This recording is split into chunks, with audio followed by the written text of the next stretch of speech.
starting. Cool. Thank you, Deputy Prime Minister, for what was an excellent speech. Deputy Leader of Opposition, can you close out the top half of this debate, please?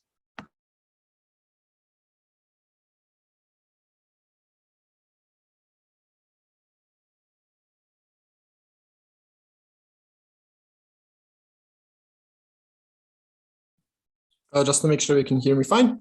Yep, you're audible. Great. PIs in the chat, please. And I can get started in 3. Oh. Let's stop this. It's pretty useful. Okay. 3, 2, 1. Panel, let's be really clear what is the exact comparator, right? On both sides of the house, there are elections for the board of directors and specifically the president, right? There is no talk about, do the fans have voting rights, which I've said. In all, I think everywhere in the status quo where this happens, they do. The question then, and the only comparative in this fucking debate, is who is elected to be the president and who is elected to be the board of directors of this football club, right? The comparative is, this is what Oya talks to in her speech, and this is not responded to in a good way, right? Is that the fans vote rationally compared to investors and businesses, that they will vote for ex-players, people who have connections with the club, people who are popular in the area, while investors and businessmen, because of the profit incentive, will vote for the person that is the most qualified, even if they do not come from the club, even because they'll vote for someone who has decades experience of leading a football club, someone that knows how to lead a business, someone who has shown in the past that they can do this right.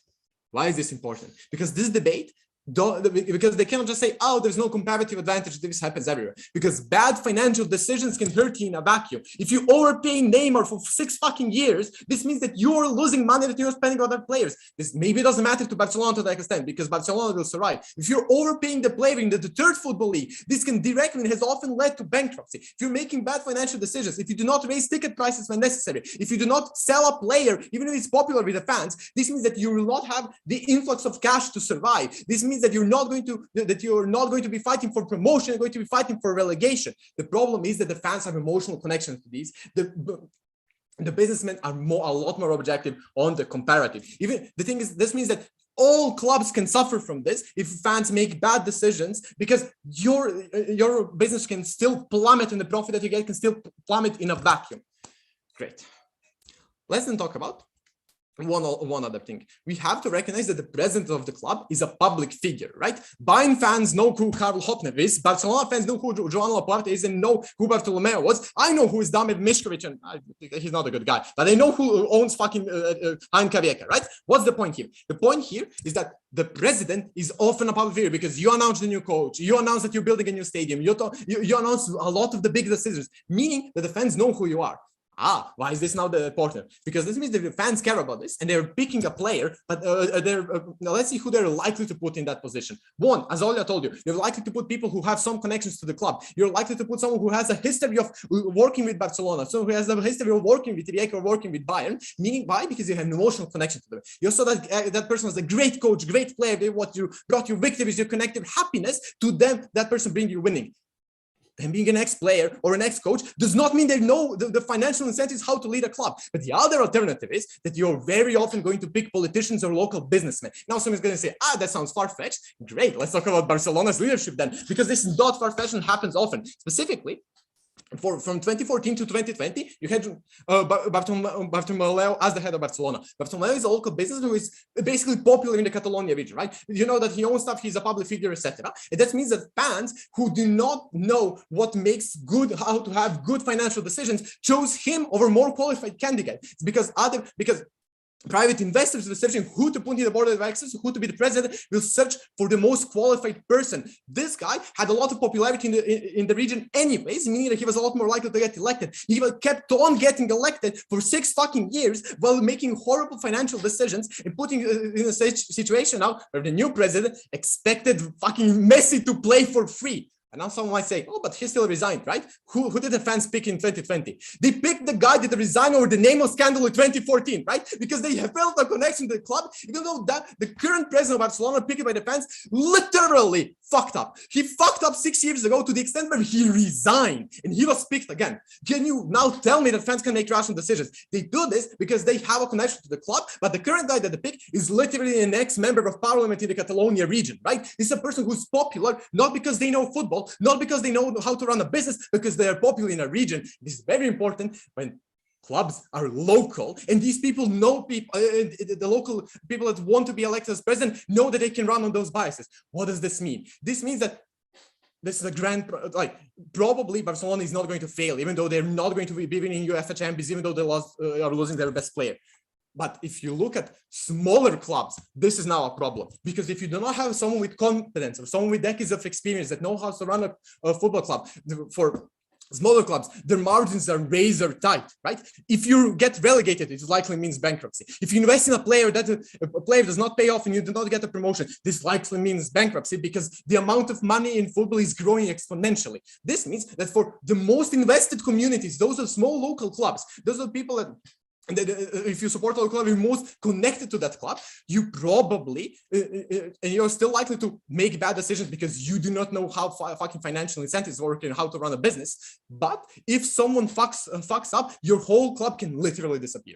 Or you can get demoted into the 7th fucking league, you can play, you have to sell your stadium, etc. This means that none of those benefits they can talk about in government actually happen, right? Because the fans will not get the main thing that they want, which is probably the same thing as investments. They want success, because you want to see your team win, because that literally brings you happiness. There are little things in life that make you happy by them just existing, right? If you see your club failing, you feel horrible by that, but you're blinded by your short-term biases as a fan to actually work on that, because you prefer people who have the pedigree in your club. Closing government point. Why is it that privately listed companies tend to perform better than privately owned companies? I have zero idea about capitalism. I know football. The point in football is that fans have a direct emotional connection to this club, right? If you're an investor in a company, you care specifically about getting profit and specifically about electing the most qualified person. Here, local politics play a role, because a lot of clubs have ideologies, and history of your club plays a big role. And your literal happiness every week when you're on your only rest day at the pub with your friends depends on how well your club is doing, meaning that you still, as every single fucking football fan knows, think you know the best, and that coach fucked up and I could do this better, meaning that you will be blinded by your biases. Also, just one important thing. Look, academies are built anyways, right? Not even that. I think they've been built further, the same way that that Manchester City is running fucking academies in San Diego, right? The point here is that you want to have as many people join your academy, even if they don't show promise currently, because you want to see if they'll show promise later on, or you want to see if you can grow them in an excellent player, at least someone you can sell, kind of, right? It's a financial decision to do this. So what does this mean for open government? No comparative on academies, no comparative why fans actually know what's fucking happening. We tell you that financial decisions of business can hurt this club. This matters in lower leagues. Vote opening opposition. Perfect. I thank the Deputy Leader of Opposition for what was an excellent speech, and I thank everyone for what's been a cracking top half so far. Member of Government, you may extend for Gov Bench, please. Hi, can you hear me well? Yes, you're audible. Thank you.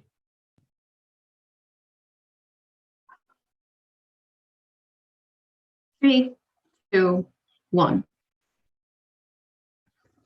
I think there's two things that are problematic in opening opposition. The first is that they're saying that fans need to manage Barcelona, and yet it is in the top teams in terms of wealth, because the crucial thing is that fans ultimately generate profit regardless, and therefore the determinative thing with regard to that isn't necessarily the quality of management, but it is the quality of the willingness of people to continue to engage with the team that is actually significant for its capacity to continue to be successful. What I'm going to talk about, therefore, is specifically the difference in strategies that is chosen at the point where you are aiming to appeal to investors as your dominant strategy for appeasing your fans, as opposed to when you are appealing to fans directly and the kind of decision-making that is possible at the point where you are primarily owned by your fans. I don't think that this is a technocracy debate, because technocracy isn't actually a form of government in most situations. The question is what you are technocratizing toward, specifically what you are using as your means and what direction you are given. The question, therefore, is whether billionaires or fans or investors are the dominant force to which boards appeal. I don't think that fans make minute day-to-day decisions, because that's not how boards work. Boards operate on regular intervals for fear of being ousted based on outcomes. It's not a literal day-to-day thing where there's opinion polls going on every day about what the fans want. That's not how governance happens. The reality, therefore, is ultimately that the difference is in what you do with your money and how you go about attracting money. Opening government says that now fans who care less about profit and more about connecting with the locality, local fans, etc., will have more power, and as a result of that, you will have better football. I think I have two problems with this. The first is, I don't think they fill the gap for why fans don't care about profit. I know this is counterintuitive, but I actually don't think it's filled. Let me fill the gap right now and potentially grab some of their benefits. The reason is A, that the profit is significantly smaller because it is massively more dispersed, and therefore its role in anyone's life is significantly lower. But secondly, I think that there's also a situation where fans have massively less capacity to generate profit, which I will get into in a moment, as a direct result of their decisions. Let's go into what billionaires and investors do at the point where they're investing in sports clubs. Because I think the crucial thing that differentiates them is that they have the capacity to, at the point where they invest, buy big players, as opposed to investing in local development or at the detriment of investing in local development. The reason they have that capacity is that they have the capacity due to the fact that they have significant reserves of money to spend now for future gain, because the initial cost that you have of this, even if your profit afterwards is significant, is quite high and prohibitive to fans, because fans don't have the disposable capital to gather that up and buy them. The reason why they do this, despite what opening opposition is telling you, is that it is the safer option. Opening op says it's cheaper to develop someone, it also boosts your image, and it's really good. The problem is that the image boosts and the savings that you have in the long run hit after the snowballing effects of having bought a big player. The reason for this is that A, at the point where you buy a big player, and two, when they win a game for you next week, as opposed to when they've developed in 3 years, that means two things. A, you get more investment from other people who perceive your fortunes as going up, and that you have more capacity to invest in other growth projects, such as buying the next big player. And secondly, the fact that directly, the value of your merch, etc., goes up because lots of fans are casual football fans who will support the winning team, who were interested in the winning team. The effect of this is the following. Not only will clubs that do this snowball into being massively more successful than ones that wind up being unlikely, but secondly, and more importantly, all clubs that have massive investor ownership are aware of the fact that if they don't, other clubs will do it, meaning that they have pressure to do so as a result of the collective action problem. Yes, it would be cheaper for all of them to invest in the training academies, but not if the impacts of it hit after the snowballing effects of money that we are talking about. Secondly, though, at the point where you have fans holding majority ownership, what happens is that there is significantly less capacity to do this, which I think is a stronger incentive than opening government ever gives in terms of what fans might want or not want to do based on their convictions about what's good for the club, but rather a decisive reason for why they cannot do this, which is ultimately more probable in terms of leading there.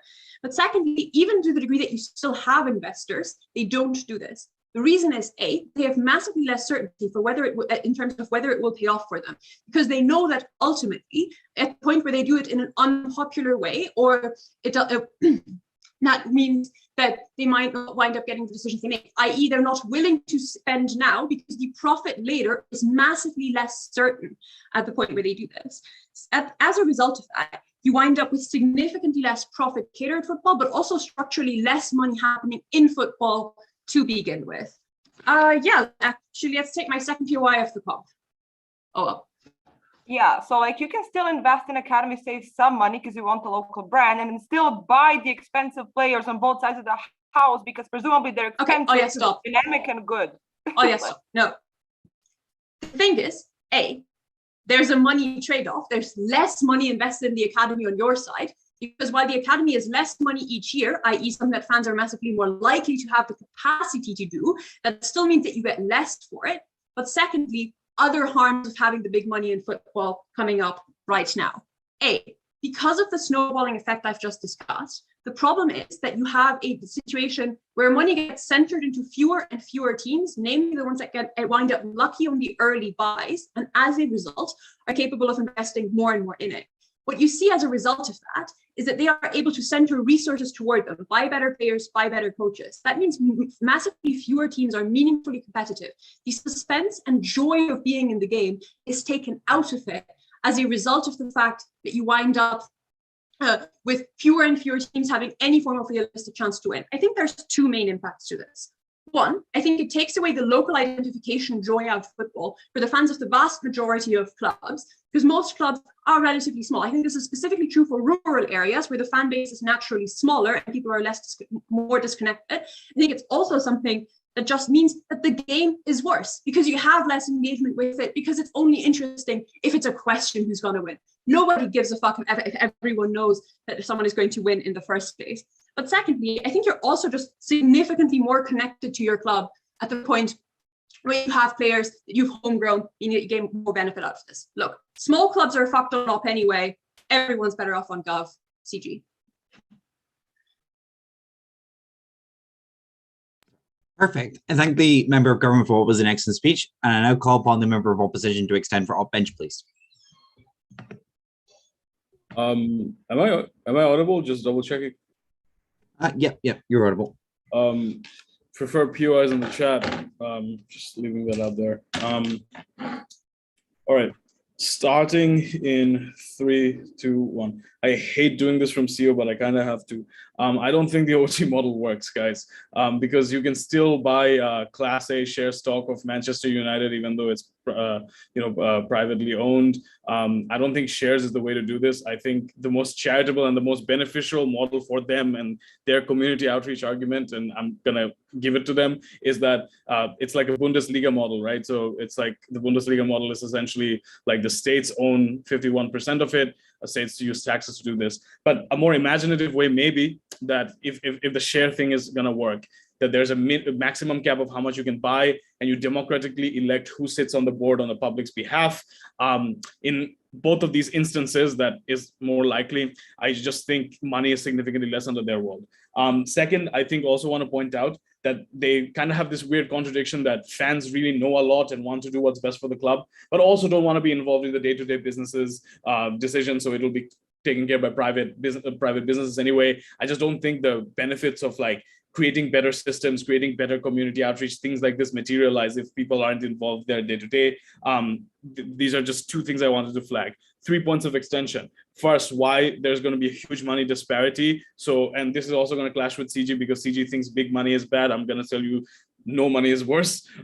Second, I'll talk to you about fan involvement and inclusivity, where I'll tell you why, even if you have more community outreach under their world, we have more global outreach, which I think is a fair metric. Lastly, I'll talk about winning. Real quick on why we think that there's going to be less money under their world. Look, the monetary disparity happens because of 3 reasons. One, I just think some states have less tax to spend, less share of the tax to spend based on their how rich their demography is. Second, in a lot of cases, like in smaller rural areas where fan bases are smaller, as CG points out, I think the poverty disparity is significantly like bigger there. But third, I think, again, if this is public stocks of shares like OG talks about, I think it fluctuates a lot. If like your capital funding is coming from people buying and selling shares is what I think I understand from them. I think the amount of capital funding you will get from this fluctuation is going to be extremely higher. Not at least to say that in times of like economic crises and things like that, you're more likely to get less and less funding under these sorts of clubs, which means in all of these 4 reasons, money is significantly less under your world. No warrants to prevent against this.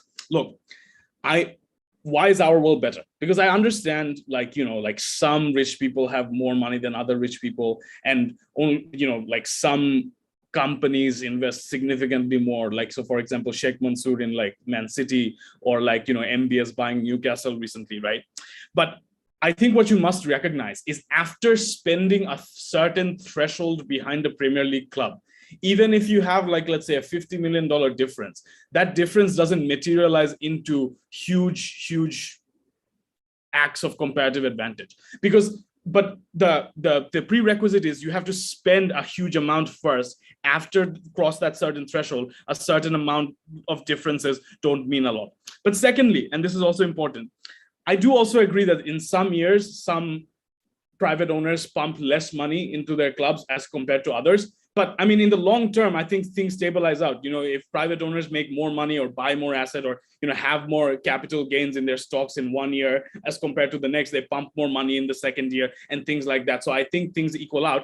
Comparatively, I just don't think that happens under their world as frequently. I know that some years governments gain more tax than others, but things like wage increase, things like income tax increase are significantly slower and have significantly less deadlock, which essentially means comparatively, like even if there are discrepancies in 1 year, it is compensated under private ownership significantly more. So all in all, funding under our world is more likely to be more and equal. And I just think that's a good thing because, clubs should, have similar funding. Okay, second argument about fan involvement. And this is quite crucial, panel, because I think they harp too much about community outreach. Look, man, I was born in Bangladesh. People love football, but can't play for shit, okay? And I just think because of the lottery of birth, I should not feel less like a Manchester United member than someone who was born in Suffolk, right? The reason is, panel, I think everyone has an equal right to access identity through football. And if this is true, I just think objectively under our world, private owners who have voting rights of having mass expansionary global projects are something that you exclusively gain access to under our world. Because they always try to say, oh, private owners will still exist. But they also say private owners will get voted out for more egalitarian projects, which means that I think under their world, if most of community ownership is local and most of community or semi-local almost, I think, panel, there's going to be no incentive for global outreach, which means, panel, even if you get more community outreach under their world, they never told us why the value of people living by the lottery of birth in Manchester is more than someone like me who's in Bangladesh. I think, panel, objectively, the unique, and you can see the difference. This is warranted. Clubs from the Bundesliga don't have as much identity expansion than clubs in the Premier League. And Bundesliga is mostly fan zoned. And the reason is they constrained resources within Germany, right? I don't give a fuck about every FC Schalke or whatever, but I do give a really big fuck about Everton, even though I fucking hate them, right? Is because I was able to access this identity successfully, period. So I think global outreach is more, and I think the value of global outreach, because I'm disadvantaged from Bangladesh and I have equal access, I have equal rights to this, is just objectively more. Before I move on, I'll take OG if they have anything, or CG. Large clubs make hundreds of financial decisions and leadership appointments every quarter. Do you really think fans are going to attend all or most of these meetings, or just those they can tangibly connect to material benefits? So let me tell you why fans not attending these meetings means that there's a disparity in competition created and why that's not good for you, right? Cool. Look, I think we understand why winning is important. I think O talked about that. But I think the O's mechanism for winning was fans will peer pressure and the sacking turnover of coaches will increase. And I think that's legitimate, but I think there's a bigger systems argument to be made. Look, you need to observe the day-to-day evolution of how your club's systems work. And these are facilities, these are training regimens, things like that internally every day. Have huge reports of it, data-driven, and you need to make better decisions. What do these better decisions look like? These often look like building an additional wing to your gym to have some water-based sauna that helps your players heal faster in comparison to building another youth club in somewhere nowhere. Or second, it looks like things like wage bargaining with a famous player to be strategic about transfer windows, even though this player wants to leave. It is unlikely that fans are willing to look at these sorts of nuances and make these sorts of long-term decisions only because A, they're emotional, but I think B, you yourself concede that they are not involved to that degree that they can make it. If this is true, panel, private owners are just much better. Thanks. Perfect. I thank the member of opposition for what was an excellent speech, and I call on the government whip to close the case for said government. You're here. Can you please confirm that I'm audible? Yep, you're audible. 3 broad clashes in the speech. First, I will look at game dynamics, and in doing so, directly respond to closing opposition. Then I will look at benefits for fans and directly weigh against our opening. And then lastly, I will deal with the financial incentives and the management incentives. And in doing so, also respond to OO. But let's start with game dynamics, because I think the extension that Kat gives you goes largely unresponded, and I'm pretty baffled by it because it's the highest impact thing in this round. What Kat explains to you is that when teams, as in the current model that is available for most teams, are privately owned by a lot of billionaires and a lot of high money investors that basically just buy them as shiny pet projects they want to use in order to, well, partly because they have the money to spend and might as well do it, but also because they want to brag with them.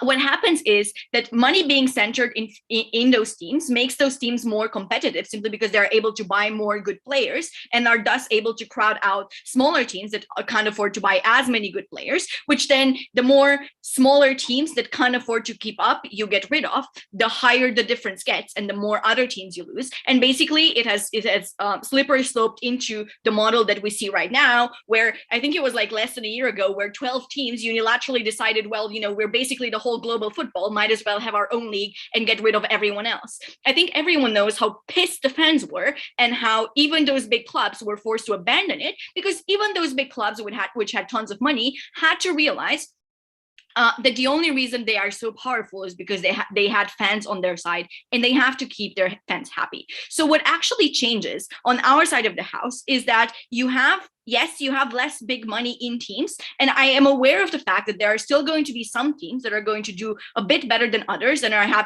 going to have more fans. So their shares are going to be traded, are going to be in more demand. So their shares are going to trade a bit higher and they're going to have a higher budget. However, the difference isn't going to be an order of magnitude of hundreds, which is what we see right now, but a lot smaller, like maybe a few times more money, which means that you maybe buy 2 super strong players instead of 1 in other teams, but it's not a difference of all superstar players in one team that has an oil billionaire backing them versus the vast majority of teams who can't even afford one single one of them. Because notice, the more big money you have into it, like the number of superstar players there is more or less constant. But what does happen is that when you have so much money being pumped into it, it also raises their salaries so much the teams that otherwise might have been able to afford like 1 superstar player now aren't able to afford any of them. So, okay, to deal with CO, I think the problem with CO is that they can't just say OG's model doesn't work. We think it will be this model, so this is what we debate. Like, if you wanted to do that, you would have had to genuinely analyze why OG's model doesn't work and why the Bundesliga model is the only one that is feasible under this policy. But you didn't actually do that, right? So I don't know why suddenly we should be debating that states are going to be the ones owning 50% of it. And given that OO was talking about Barcelona, which is very clearly not in the Bundesliga, like CO can't just casually decide that. But also looking at the fact that CO tries to say that side government claiming people don't need to be engaged in the day-to-day then kind of contradicts our case. But notice that what opening government is telling you and what we are defending is that fans are going to make the tiny decisions, which means that you're still going to have boards of directors that are going to be approved. You're still going to have technocratic management. Kat tells you that technocrats running this is non-comparative. But what fans do influence is the path that those technocrats take the team on and the incentives that those technocrats have to pay attention to. Are those incentives to make their billionaire investors look good and have tons of money, or are there incentives to keep fans happy and give them a good game, which is what happens on our side of the house, right? But also looking at the power disparity fluctuating a lot if capital comes from shares that CO tries to push on us. Like, look at the S&P 500, right? It works pretty fine. Sure, you have some fluctuation in the mid to long term, and it is dependent on your performance, but the budgets in the short term still remain stable enough that you are able to operate fairly. Not only that, but so stability is not an issue, but also leaving aside what we've told you, the analysis we've given you on why less big money is good. Also, the shares can still appreciate in value if the team does well, right? The growth of their budget is going to be less massive as they would have if a billionaire can just come in and pump in a few billions a year, right? But as you gain more fans and your shares start being in higher demand, they can appreciate, and then all the fans are also happy because their team is doing better. And while fans might not necessarily care about profit specifically or only profit, they're also going to be happy when their team is doing better. This is, by the way, also the mechanism on why even fan-owned clubs have a high incentive to do a lot of worldwide outreach. See what Barcelona is doing and why Barcelona is so popular in a lot of countries that are in Spain, right? But also, yeah, I've already dealt with just CO deciding the Bundesliga model needs to be debated does not make it true. I will take opening. Yeah, so the Bundesliga model has nothing to do with states. Panel, look it up. Regardless of the model, government needs significant fans control for their academy's investment argument to make sense. But they never disprove fans being irrational. Okay. Thanks, Olia. Look, Olia. I don't have an incentive to defend the outreach of the fans because that's OG's analysis. For all I care, you can win on that. What Kat explains to you is that what fans get enjoyment out of is having a competitive liga to watch, where it makes sense for you to watch the match because you don't actually already know who is going to win, because there's like 5 teams out there that are going to beat every other team, and that makes a whole season that is enjoyable for you as a fan to watch, as opposed to, there are a few games where maybe you watch it because you're genuinely interested, but everything else is just there because it's been scheduled. And also Kat explains to you why the fact that there is less big money in football means that there are more local community teams that have a higher chance at competing on a higher level, that have a higher chance of keeping existing, and why that makes people happy because they identify with it more. And this is also the mechanism for a lot of OO's analysis, right? But also, like, just to deal, on OG's neck, just to deal quickly with OO. The problem is that the coach being blamed when something fails also happens with investors. It probably happens even more with investors that then get pissed, right? The lacking consistency is not something that we see necessarily, but also, if their concern is that Barcelona has been so mismanaged by fans, then I am unsure why Barcelona over the last 10 or so years has grown to be a top 3 largest football team on the planet, right? The answer to that is because fans are the ones that make a team profitable, and fan buying into a club is what matters so much more than whether the management decisions have been done perfectly by a textbook or not, right? So that is why on our side of the house, what you get are teams that are giving more pleasure to the fans, and in return are able to be more successful because the fans make a football team successful. Everyone profits more from a more enjoyable season, but also you get a lot more fair distribution among teams. I'm very proud to propose. I thank the government whip for what was an excellent speech, and I welcome the opposition whip to close the case for side opposition and the debate as a whole. You're here. All right, just confirm that I'm audible. Yes, you are. All right. Time starts in 3. Oh, POIs in chat, please. Yeah, time starts in 3, 2, 1. Panel 2 clashes from side closing opposition. 1 on which side gets just a better world for fans in terms of like a larger global context of people being able to access the ability to be considered like a true football fan and the ways in which community outreach changes in your world versus our world. Secondly, on competitiveness and who's likely to create like more disparity between small and bigger clubs. Side government is going to create far more disparity. But before that, just a quick thing on the model and then Wayne, right? Look, we're trying to be really charitable to side government, right? Because I think what OG sets up is a case in which they themselves concede that clubs and private owners probably still have the ability to like shift the ways in which management decisions and leadership change, right? Like literally DPM's like opening statement is to say that there are ways in which you can oversell or underprice shares that allow for like fans to be limited in their ability to control daily decisions. They also further concede this model when they themselves say that there are ways in which fans are obstructed from being able to control the daily and like large impactful decisions of club management. We're trying to be charitable, right? The Bundesliga model is the one that's been shown to be the most successful when it comes to maintaining majority fan ownership. That largely means that local communities or public funding gains 51% share or like something larger, which is then like equitably distributed amongst like people like local fans who want to be able to like participate in that funding, right? But even if you don't want to concede that, we give you a number of other models that we think are like that could also take place that are charitable for you. You're just ignoring that we gave that analysis. The reason why all this is important is to say that even in your best case, where you have an equitable distribution of funding, there are reasons as to why the model for it to realistically work just doesn't just like adversely affects players and fans. First clash on fans. Look, OG tells us that if you get majority funding for fans, they will be able to influence things like community outreach programs to get better on your side of the house. We give you a number of reasons, one, as to why private investors having majority share doesn't mean that fans lose out. That's to say that Man U has been privately owned for a long time. That didn't prevent Alex Ferguson from running youth camps in Manchester, right? Like just because private investment exists doesn't mean that community outreach is a net loss. And there are a number of incentives for why that happens. One, private investors are still beholden to fan outrage and still have incentives to maintain good ties with the community. Because if you maintain good ties with the community, you can get access to things like communities buying season passes, right? Local fans engaging in donation programs to their local club, for their local club gyms or facilities, et cetera, et cetera. These all either increase profit or decrease costs, which are therefore incentives for investors to maintain some level of good relationships with local communities. Secondly, I just don't think that fan happiness changes just because they're privately owned, right? Like happiness of fans and their attachment to clubs are determined by a myriad of other factors, like their locality, what your friends like, the star players in that team, and your attachment to particular people in a world in which like football clubs are constantly changing team members, and also just the success rate of that team, right? Like I don't think that private ownership or public ownership is the net determinant for why fans will be attached to your club. Sriyan further analyzed for you one very important thing, that the nature of outreach changes, right? So even if you can see that fans can be able to control community outreach and increase like youth training camps to their local community, this necessarily comes at the cost of global outreach. At the point at which football is an increasingly popular international sport, where most of its star players actually come from Latin America and the African continent, I think you largely lose out on like your Asian players, your African players, your Latin American players, who all have great ties and like great belief in that sport, at the point at which the largest clubs, just on fan base and popularity, are still centralized in Europe, are still centralized mostly in Europe, right? Like this is necessarily an issue, right? Because that necessarily means the community outreach changes for most of the global South. I think that's pretty bad. On a comparative side, closing opposition is winning that clash. The second thing we told you is that on some level, certain communities are just smaller, right? Like certain communities have less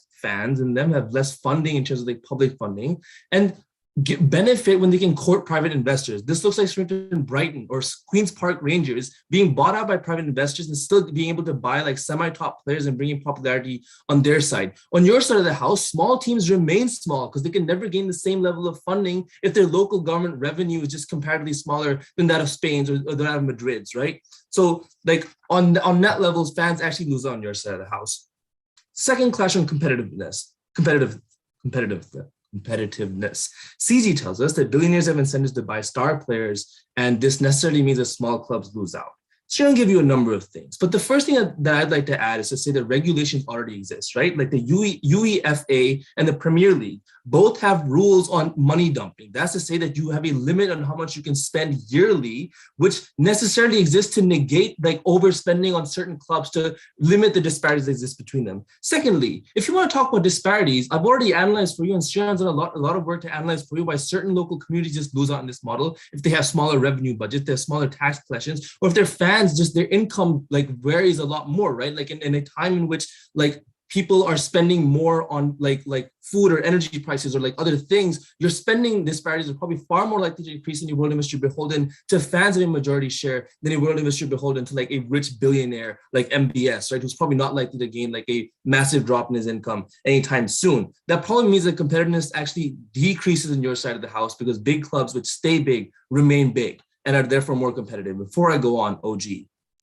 Players still care about performance, so you still have global scouting efforts, but on both sides, this is still concentrated on a few already developed prospects and shipping them abroad. You don't help that many people. Okay, listen, explain to me why in a world in which you have a majority share of fans, why those fans would choose to increase global community outreach in a place where they're probably never likely to go and have no ties to. I have ties to like whatever, Everton or something. I'm probably likely to want to continue maintaining, like pushing funding into Everton and therefore lose out on like funding in Sudan or whatever, right? Like at least in our world, there's some level of global outreach that you just completely lose out on because fans don't have the same incentives that private investors do, like profitability, like competitiveness, right? The second reason why competitiveness goes down is what Sriyan analyzes for you. And that's to say that because fans don't engage in day-to-day decision-making, because fans don't want to get the intricacies and the nuanced funding decisions or like the decisions on like individual player performance or like wage bargaining for certain players to attract like top level players from other teams, it necessarily means that your team's competitiveness also goes down. This is also super important because this also necessarily means that like small teams, which are maybe more competitive because they have like extremely smart investors, look at Queen's Park Rangers, probably lose on their competitive ability. This is also bad for fans. Because it means that in a world in which you value competition, the ability for teams to equalize based on like smart decision making, you lose that when they're beholden to fans and not private investors. On all those grounds, we win on both clashes and outweigh all teams in this debate just for a more nuanced outlook and like why global outreach changes. Vote for side opening, closing.